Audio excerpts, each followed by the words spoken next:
Loko. Sige, sige. Bilak me, bilak me. Yan, yan. Okay.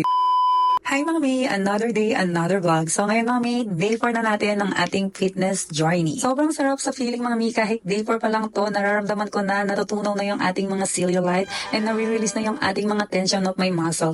And grabe mga mi, nafe-feel ko na ulit na bumabalik na yung ating energy. Sarap sa feeling mga mi na pinagpapawisan na tayo ulit. Ayan, sa mga tinatamad dyan, i-go nyo na rin yan mga mi. Bayan nyo na rin ako bago pa tayo tamaran. Charis! Halikutok na. Nag-promise ako ngayong 2025 mga mi, nabibigyan ko ng oras yung sarili ko kahit anong mangyari, kahit gano'n pa tayo kabisi sa work or kung anong ginagawa natin sa buhay. Kung may problema kayo, stress kayo, kahit ano pa yun mga mi, bibigyan natin ng oras yung sarili natin kahit 1 hour lang a day.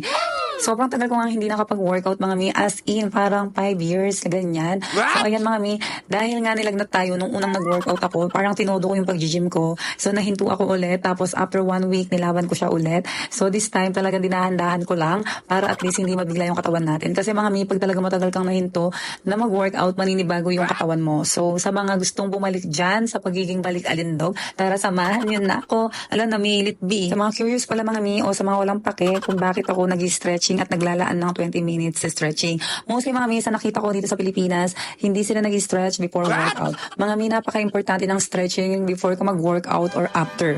Kasi nakakatulong to para hindi ka masyadong mag-stiff at mawala agad yung tension ng muscle mo. For me lang mi, I'm not so expert, pero yun kasi yung nakasanayan ko nung nag-workout ako before. Sa mga hindi nakakilala kung anong lifestyle meron ako dati, grabe mi, napaka-healthy ko dati.